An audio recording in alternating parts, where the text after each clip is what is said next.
दोस्तों, वनवास के कठिन समय में भी पांडव अपनी धार्मिक मर्यादा नहीं भूले थे। धर्मराज युधिष्ठिर का नियम था कि सभी भाई इकट्ठे होकर ईश्वर की आराधना करेंगे। अर्जुन, नकुल, सहदेव तो समय पर पहुंच जाते, लेकिन भीम अक्सर भोजन या विश्राम की वजह से देरी से आते। यह देखकर एक दिन युधिष्ठिर ने उन्हें टोकते हुए कहा, भीम, तुम शरीर से तो बलशाली हो, पर क्या तुम्हारा मन ईश्वर की भक्ति के लिए बहुत दुर्बल है? पूजा में तुम्हारी देरी तुम्हारी अरुचि को दर्शाती है। भीम यह सुनकर मुस्कुरा दिए और चुप रहे। एक विशेष पर्व पर युधिष्ठिर ने भगवान श्री कृष्ण को आमंत्रित करने का निर्णय लिया। उन्होंने अर्जुन से कहा, अर्जुन, तुम श्री कृष्ण के प्रिय सखा हो, तुम स्वयं जाकर उन्हें लाओ। लेकिन उस समय अर्जुन एक अत्यंत कठिन दिव्य अस्त्र की साधना में लीन थे और अपने गांडीव के अभ्यास में बीच को नहीं छोड़ सकते थे।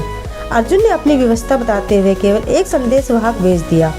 श्री कृष्ण ने उत्तर भिजवाया कि वे कार्यों में व्यस्त होने के कारण नहीं आ पाएंगे। जब अगले दिन पूजा के समय श्री कृष्ण नहीं आए तो पांडवों के मुख पर उदासी छा गई।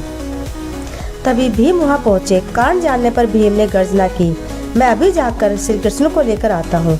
इस पर अर्जुन ने व्यंग्य करते हुए कहा, भीम, जिस श्री कृष्ण को मेरे संदेश नहीं ला सका, जिसके लिए मैं अपनी साधना नहीं छोड़ पाया, क्या तुम उन्हें अपने साधारण बल से लाओगे?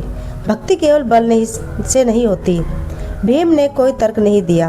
उन्होंने अपनी गदा उठाई और द्रौपदी से कहा, प्रिय, माधव के स्वागत के लिए भोजन तैयार रखो, वे आते ही होंगे। भीम जंगल की ओर निकल गए और एक स्थान पर रुककर गदा ऊपर की ओर उछाली। उन्होंने पूर्ण रूप से कहा, हे माधव। अर्जुन अपनी साधना में व्यस्त थे और भैया युधिष्ठिर नियम में, लेकिन मेरे पास तो बस आप ही हैं। यदि मेरी भक्ति और पुकार में सच्चाई है तो आपको अभी आना होगा। यदि आप नहीं आए तो यह गदा मेरे मस्तक पर गिरेगी और मैं अपने प्राण त्याग दूंगा। जैसे ही भीम ने गदा स्वयं पर प्रहार के लिए उठाई, भगवान कृष्ण वहां प्रकट हो गए और मुस्कुराते हुए भीम की गदा थाम ली। श्री कृष्ण बोले, भीम, जो प्रेम से बुलाता है मैं उसके लिए सारे काम छोड़ देता हूँ। जब श्री कृष्ण भीम के साथ कुटिया पहुँचे तो सभी पांडव स्तब्ध रह गए।